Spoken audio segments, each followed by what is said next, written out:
신학자들이 그런 이야기를 하곤 합니다. 예수님께서는 이 땅에 오셔서 하나님의 나라를 선포하셨는데, 신약 성경의 절반에 가까운 그런 그 편지들을 쓰고 있는 이 사도 바울은 하나님의 나라에 대한 이야기를 하기보다는 예수 그리스도에게 초점을 맞추었다라고 그렇게 이야기를 합니다. 예수 그리스도에게 초점을 맞췄다라고 하는 것은 바로 그분이 우리를 위하여 대신 짊어지신 십자가, 그리고 그 십자가에서 흘려주신 보혈에 대한 강조를 많이 하고 있다라고 하는 그런 이야기입니다. 그래서 정작 사도 바울에게 있어서는 진정한 복음인 하나님의 나라의 도래에 대한 이야기를 하고 있기보다는 어, 예수 그리스도에게만 초점을 맞추다 보니까 하나님 나라가 굉장히 많이 약해졌다라고 하는 그런 이야기들을 하곤 하지요.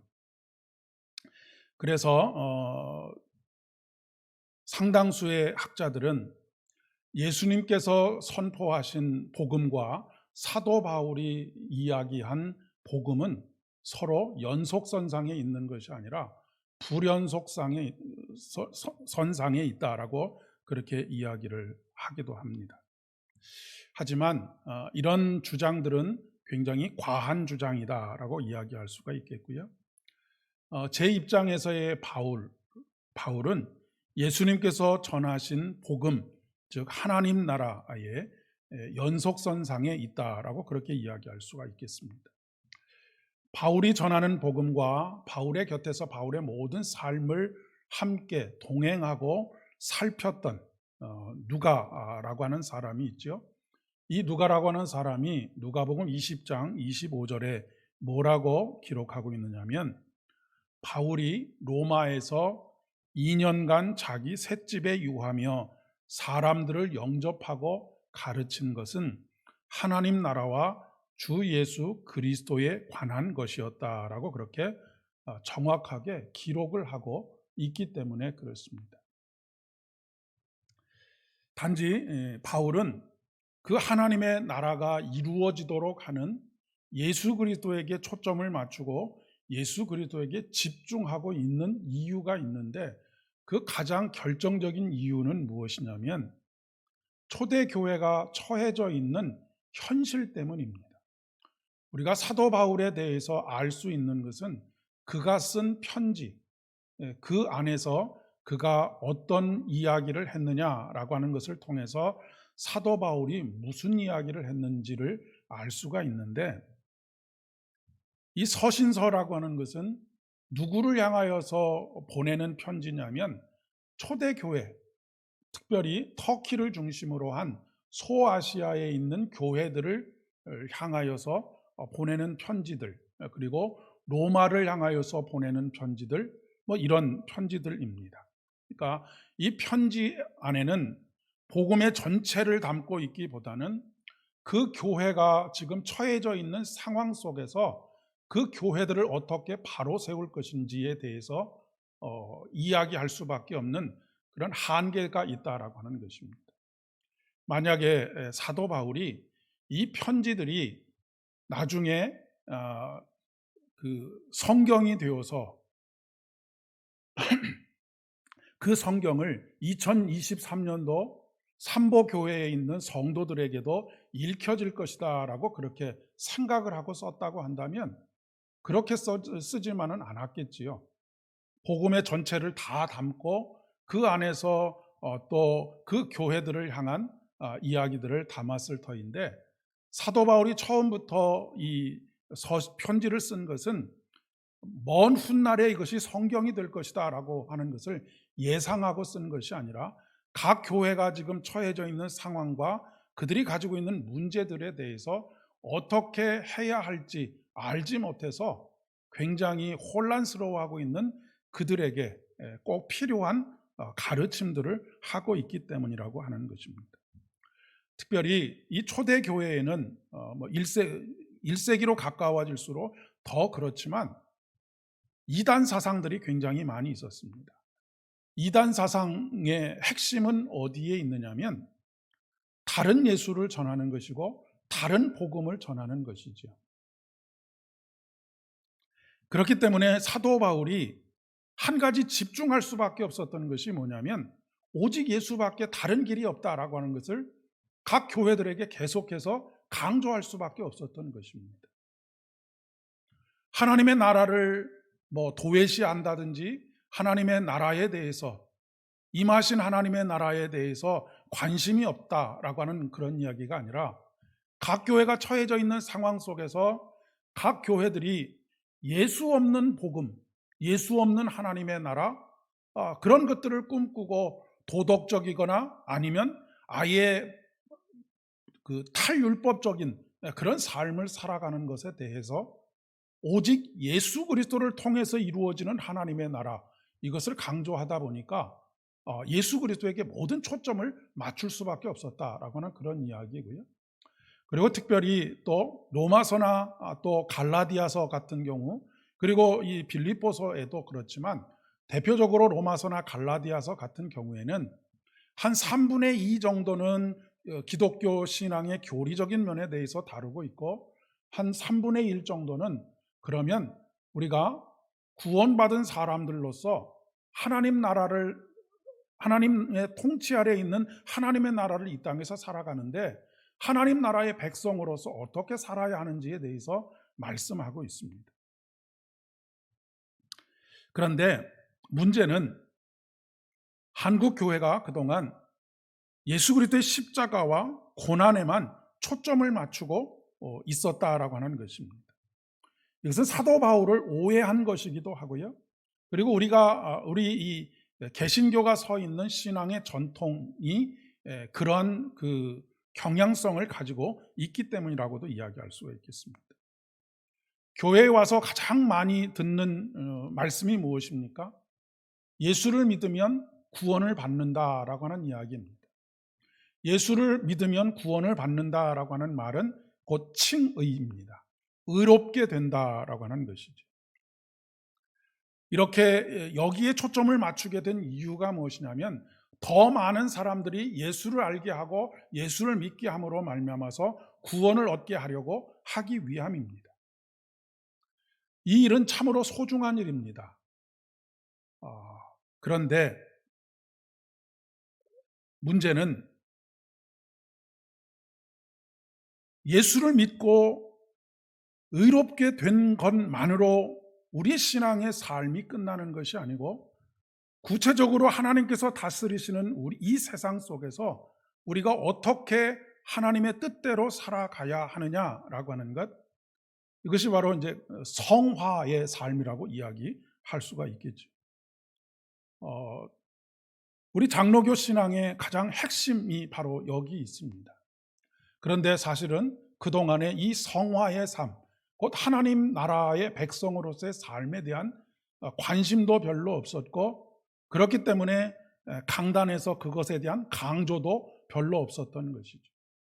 오히려 모든 사람들이 살아갈 만한, 굳이 하나님 나라의 백성이 아니라고 하더라도 살아갈 만한 어떤 윤리적이고 도덕적인 삶에 대한 이야기들을 했을 뿐이다라고 하는 그런 이야기입니다. 그러다 보니까 예수를 동전의 양면과 같은 하나님의 나라를 주목하지 않게 되었다라고 하는 것이죠. 하나님 나라의 백성이 된다라고 하는 것은 성육신하신 예수 그리스도처럼 이 땅에서 하나님의 사람으로 살아가는 것입니다. 하나님의 성품을 닮아가는 것이라고도 이야기할 수가 있겠습니다. 그러니까 하나님의 거룩하신 성품에 참여해서 살아가는 것입니다. 이것이 바로 이 세상 속에서의 책임적인 존재라고 그렇게 이야기할 수 있습니다. 내가 구원받았으니까 이 세상이 어떻게 되든지 간에 나는 하늘나라만 가면 된다라고 하는 것이 아니고 하나님께서 다스리시는 이 세상 속에서 어떻게 책임 있는 존재로서 살아갈 것이냐라고 하는 것을 말하고 있는 것이죠. 물론 한 영혼이 천하보다 귀하기 때문에 예수를 믿고 구원을 받는 이 일에 온 전심 전력을 다 기울이는 것, 그것은 너무나 소중한 일입니다.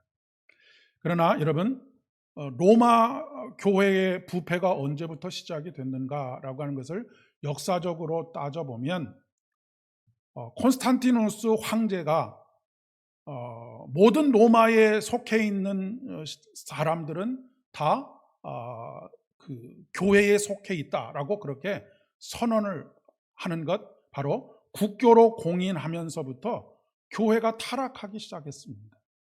이것이 우리에게 가져다주는 시사점이 굉장히 많이 있는 것이죠. 어떻게 보면 모든 사람들이 다 예수를 믿고 구원을 받게 되었기 때문에 너무너무 감격스러운 일인데, 그때로부터 부패가 시작이 되었다라고 하는 것은 굉장히 심각한 문제라고 하는 것이죠. 저는 한국 교회도 그런 면에서 그 전철을 밟아가고 있지 않은가라고 하는 생각이 듭니다. 칭의에 대한 강조, 예수님을 믿으면 구원을 얻습니다라고 하는 참 진리에 대한 강조가 아무리 지나치게 강조를 해도 부족함이 없는데, 문제는 또 다른 한쪽 면인 하나님 나라의 백성으로서의 삶, 바로 회개하라 천국이 가까웠다라고 선포하신 그 하나님의 나라에 대한 강조가 없었기 때문이라고 하는 것이죠. 로마 교회가 국교로 공인이 되면서부터 어떤 일들이 벌어지게 됐느냐면 말씀에 대한 무지가 아주 광범위하게 퍼지게 되었습니다. 특별히 그 로마 교회가 그런 국교로 공인이 되면서 성경을 읽지 못하는 사람들, 글을 읽지 못하는 사람들이 거의 대부분이었기 때문에 그림으로 복음을 표현을 하거나 하는 일들이 있었을 뿐만 아니라 성직자들 중에도 성경을 읽지 못하는 사람들이 굉장히 많이 있었습니다. 특별히 이 서방 교회는 반드시 라틴어로 성경을 읽어야 되었기 때문에 자기들이 쓰는 언어가 아니라 라틴어를 가지고 라틴어를 공부하지 않은 성직자들, 이런 성직자들은 성경에 대해서 아주 무지하게 되었다라고 하는 것이죠.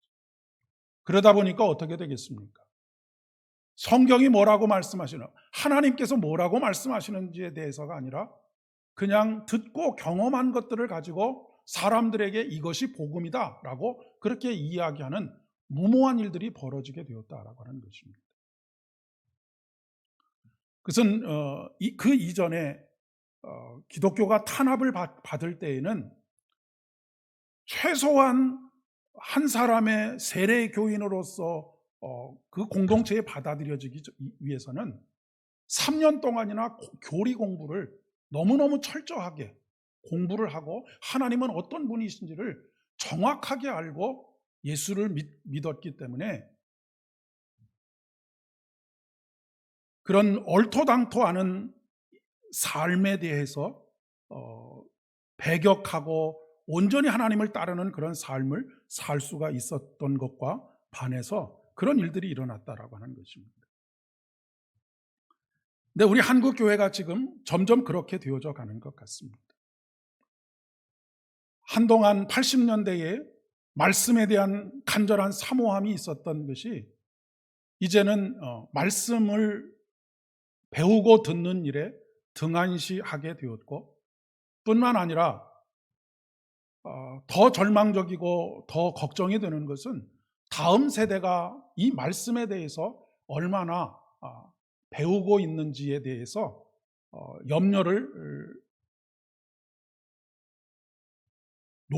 마음을 놓을 수가 없는 그런 상황 속에 있기 때문에 그렇습니다.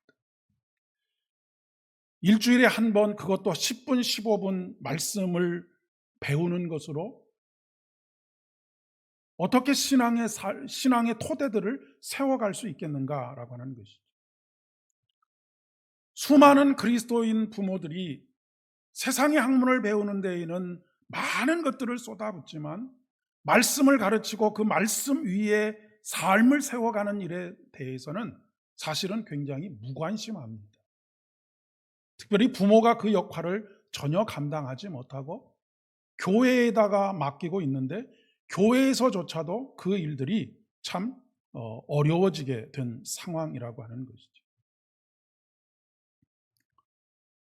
지금 무엇이 더 중요하고 무엇이 덜 중요하다라고 하는 것을 이야기하려고 하는 것이 아닙니다. 균형이 중요하지요. 몸의 건강도 균형이 깨지면 몸의 건강이 망가지는 것과 마찬가지로 영적인 삶도 그러하다라고 이야기할 수 있습니다. 사실 우리가 예수를 믿고 구원을 받는 것으로 만족한다면 더 많이 성경을 묵상하고 연구하고 공부할 필요가 없습니다. 그냥 예수를 믿고 구원을 받으면 되는 것이죠. 그러나 하나님 나라의 백성으로서의 삶을 온전하게 살아가기 위해서는 하나님의 말씀이, 하나님의 뜻이 무엇인지를 잘 깨달아야만 하는 것이 아니겠습니까? 그래야 건강한 신앙을 가질 수 있는 것이고요. 그리고 이 두 가지는 서로 나누어질 수 있는 것이 아닙니다.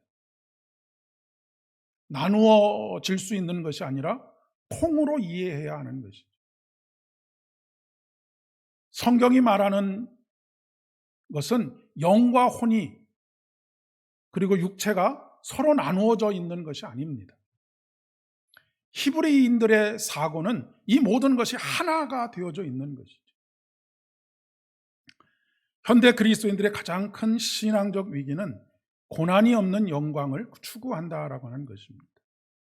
그런데 이 더 큰 문제는 고난이 없는 영광이 하나님께서 영화롭게 하시는 영광이 아니라 자신의 욕망을 추구하는 것에 불과하다라고 하는 것을 이야기해 주고 있는 것이죠. 욕망을 신앙이라고 하는 이름으로 인해 잘 포장을 해서 그것에다가 뭐라고 상품명을 붙였냐면 축복이라고 상품명을 붙인 것입니다. 그렇게 되다 보니까 믿음 생활이 욕망을 이루기 위한 하나의 수단으로 변질이 되고 마는 것이죠. 오늘 본문 29절의 말씀에 보면 그리스도를 위하여 너에게 은혜를 주신 것은 다만 그를 믿을 뿐만 아니라 또한 그를 위하여 고난도 받게 하려 하심이라. 너희에게도 그와 같은 싸움이 있으니 라고 말씀하고 있습니다. 우리는 은혜를 갈망합니다. 그것이 바로 십자가이고 십자가에서 우리를 대신하여 흘리신 예수 그리스도의 보혈입니다. 물론 은혜를 갈망하는 것, 은혜가 차고 넘치게 하는 것, 그것은 더 말할 필요가 없습니다. 은혜가 부어질 때 믿음이 더 풍성해지기 때문에 그렇습니다. 그런데 이 은혜가 우리의 삶으로 살아내지지 않을 때 우리는 영적인 비만에 빠져들게 되지요. 값싼 은혜, 가치 없는 은혜가 되고 만다는 것입니다. 하나님께서 우리에게 고난도 함께 받게 하려 함이시다라고 말씀하시는 이유가 바로 여기 있습니다. 이것은 우리를 괜히 어렵게 한다거나 곤란하게 만들려고 하신다라고는 그런 의미가 아닙니다. 은혜를 은혜답게 하고자 하는 하나님의 뜻이라고 이야기할 수가 있겠습니다. 여기서 말하는 고난은 내가 연약하기 때문에 혹은 내가 축복이라고 하는 것으로 가장된 어떤 영광을 추구하는, 욕망을 추구하는 삶을 따르기 때문에 자초하게 되는 고난을 말하는 것이 아닙니다. 정확하게 뭐라고 말씀하고 있느냐면 주를 위한 고난이라고 그렇게 이야기하고 있습니다. 주를 위한 고난이라고 하는 것은 무엇입니까? 예수를 믿기 때문에 받는 고난, 예수를 온전하게 따르기 위해서 받는 고난이라고 하는 그런 의미입니다. 말씀에 합당한 삶을 살아가고자 영적인 싸움을 하느라 겪게 되는 어려움과 고난을 의미하는 것입니다. 우리가 아무 곳이나 갖다 대고 내가 신앙을 지키기 위해서 고난을 받고 있다라고 말하는 것은 참 어이가 없는 이야기라고 이야기할 수가 있겠습니다.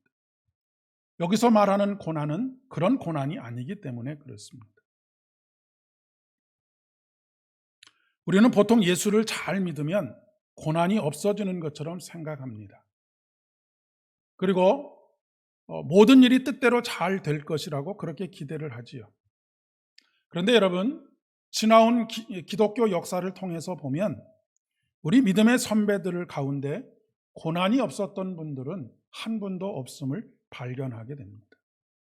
오히려 고난이 없었던 사람들이 다 실족을 하거나 하나님으로부터 멀어졌던 역사를 우리는 배울 수가 있습니다. 이렇게 한번 바꾸어서 여러분에게 질문해 볼 수 있을 것 같습니다. 여러분은 여러분의 지금 삶의 현실 속에서 말씀대로 살려고 하다가 당하는 고난이 어떤 고난이 있습니까? 그냥 누구나 다 당하는 고난 말고요. 누구나 다 당하는 어려움 말고요. 말씀대로 살려고 하기 때문에 당하는 고난이 있느냐라고 하는 그런 말씀입니다. 말씀대로 살려고 하다가 고난을 당하게 되면 우리는 그 고난으로 인하여서 마음이 낙심이 되거나 좌절되거나 절망이 되는 것이 아니라 오히려 기뻐하고 감사하게 됩니다. 왜냐하면 내가 말씀대로 살려고 하는 데서 오는 고난을 경험하게 될 때에 우리 마음속에 무엇을 확인하게 되느냐면 지금 내가 말씀대로 살려고 애를 쓰고 있구나라고 하는 것을 확인하는 것이 되기 때문에 그것이 오히려 우리에게 기쁨이 될 수 있다라고 하는 그런 이야기입니다. 여러분, 사단이 우리를 가장 괴롭힐 때가 언제일까요? 말씀대로 살려고 할 때 사단이 우리를 괴롭힙니다. 우리가 말씀대로 사는 것에 아무런 관심이 없으면 사단도 그냥 놔두지요. 왜요? 같은 편이기 때문에 그렇습니다. 말씀대로 살려고 하지 않는데 사단이 우리를 굳이 괴롭힐 이유가 없는 것이죠. 십자가가 없는 영광은 없다라고 하는 말씀을 여러 차례에 걸쳐서 드렸습니다. 그리고 지난 시간에 우리가 취하게 되는 영광은 어떤 화려한 그리고 풍요로운 이것만을 의미하는 것이 아니라 우리에게 있어서의 진정한 영광은 우리에게 주어진 사명을 다 감당하는 것이 우리에게 진정한 영광이다라고 하는 말씀을 드렸죠. 그럼 우리의 사명은 무엇일까요? 건물을 많이 짓는 것입니까? 아니면 헌금을 많이 하는 것입니까? 하나님께서 우리에게 주신 사명은 어떤 사명이냐면 하나님 나라의 백성으로서의 삶을 온전히 살아가는 것, 그것이 우리에게 주어진 사명입니다. 그런데 수많은 경우가 무엇인가를 이루는 것, 그것이 사명인 것처럼 생각하는 경우들이 굉장히 많이 있죠. 복음에 합당한 삶을 사는 것이 사명이니까 사명을 감당하기 위해서는 당연히 따르는 것이 무엇이겠습니까? 고난이 따를 수밖에 없는 것입니다. 아무든지 나를 따라오려거든 자기를 부인하고 자기 십자가를 지고 나를 따를 것이니라 라고 말씀하십니다. 자기 십자가가 없으면 제자로서의 따름이 아닌 것이지. 제자란 따름으로 예수를 닮아가는 것입니다. 그분의 성품이 우리 안에서 나타나는 것이지.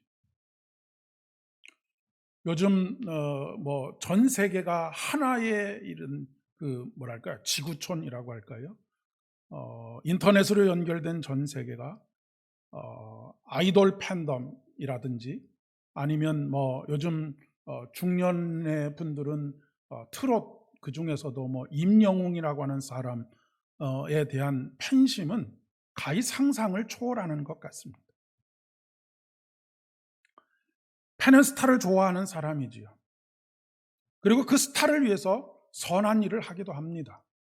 선한 의지들이 모여서 무슨 모금을 해서 그 스타의 이름으로 누군가에게 기부를 하기도 하지요. 그런데 그 스타의 삶을 닮아가려고 한다라고 하는 말은 들어본 적이 없는 것 같습니다. 물론 그가 하고 있는 복장을 따라 한다든지 뭐 춤을 따라 한다든지 몸짓을 따라 한다든지 이런 것들은 하는지 몰라도 그의 인품과 그의 성품을 닮아가야 하겠다라고 그렇게 이야기하는 사람들은 없습니다. 우리가 예수를 믿는 일도 마찬가지라고 그렇게 생각합니다. 우리가 정말로 예수 그리스도를 따름이 있는지, 그분의 성품과 또 그분의 인격을 닮아가려고 하는 것인지, 아니면 단지 우리에게 뭔가 좋은 것을 주시는 그분을 우리가 좋아하고 또 바리새인적인 율법주의로 그분의 겉모습을 닮아가는 것, 그런 것에 만족하고 있지는 않은지 살펴볼 수 있어야 하겠다라고 하는 그런 이야기입니다. 사실 우리가 어떤 스타를 좋아한다라고 하는 것은 내가 상상 속에서 만들어 놓은 어떤 이미지를 좋아하는 것입니다.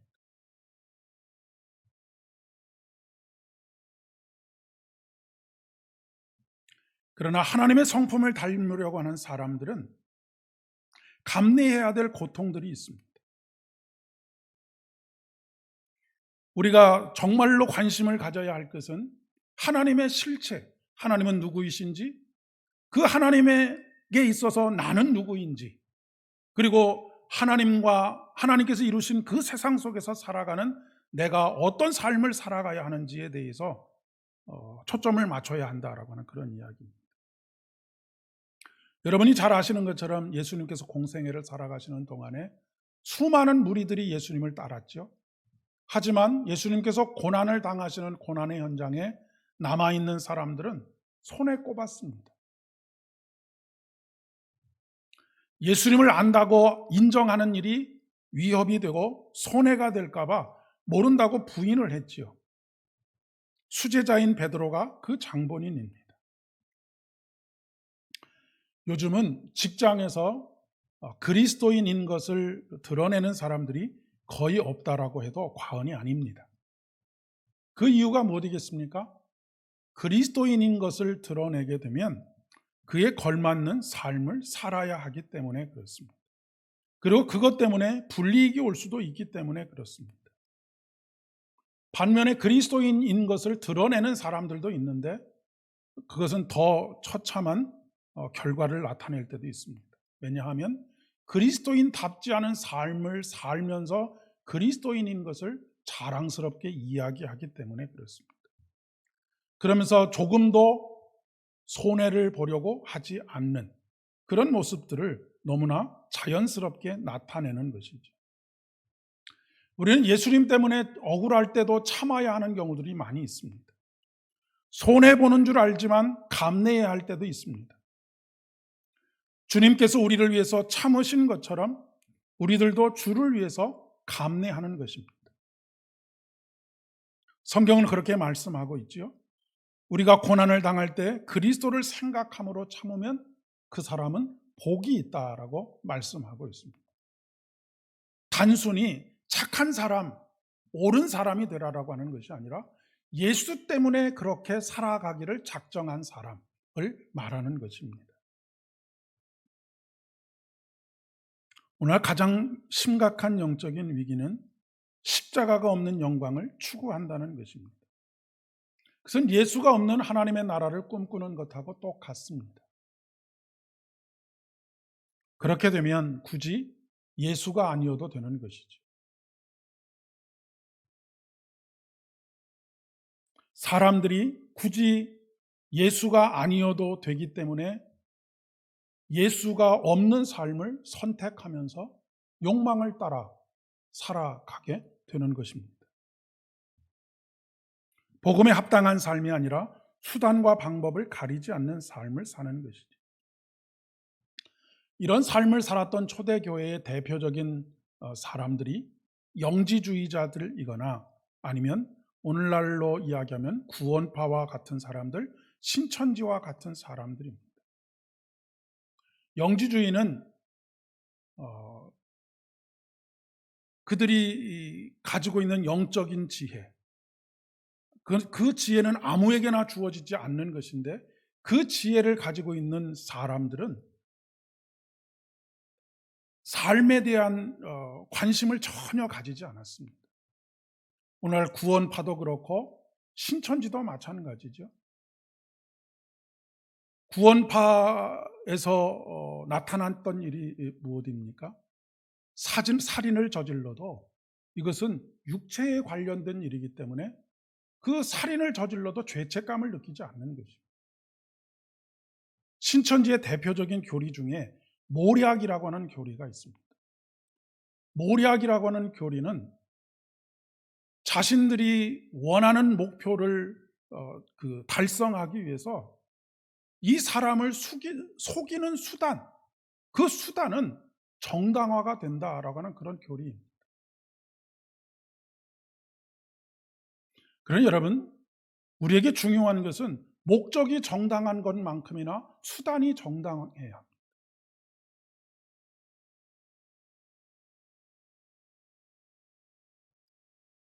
내가 율법이나 선지자를 폐하러 온 줄로 생각하지 말라. 폐하러 온 것이 아니라 완전하게 하려 함이니라 라고 말씀하십니다. 예수를 믿는 삶이라고 하는 것은 이제 더 이상 율법이 필요 없는 삶, 내 마음대로 살아도 되는 삶이 아니고 본래의 율법의 정신인 하나님의 사랑의 법에 온전한 지배를 받는 삶을 살아가야 함을 말하고 있는 것이죠.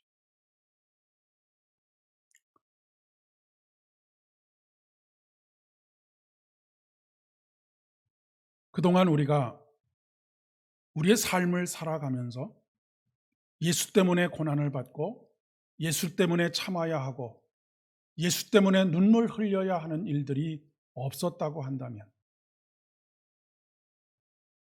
뿐만 아니라 우리가 살아오면서 아무 일도 없었다고 한다면 우리는 심각하게 우리 삶을 한번 점검해 볼 필요가 있습니다. 지난 한 주 아무 일도 없었습니까? 라고 물었을 때 예, 아무 일도 없었습니다 라고 말하는 것은 자칫 잘못하면 굉장히 부끄러운 일이 되고 맙니다. 한 주간 평안하셨습니까? 라고 제가 주일마다 설교 시간 전에 여러분에게 묻는 이유를 말씀을 드렸던 적이 있죠. 아무런 일도 없이 무탈하게 지내셨습니까? 라고 하는 질문이 아니라고 하는 말씀을 드렸습니다. 그것은 주를 위해서 살아가면서도, 주를 위해서 고난을 받으면서도, 주를 위해서 눈물 나는 일을 경험하면서도 예수 그리스도의 평강이 저와 여러분의 마음을 주장하는 한 주간, 그리고 그것 때문에 오히려 기뻐하고 감사하는 한 주간을 사셨습니까? 라고 하는 질문입니다. 물론 우리가 억지로 고난을 만들어서 고난을 자초할 일은 아니지요.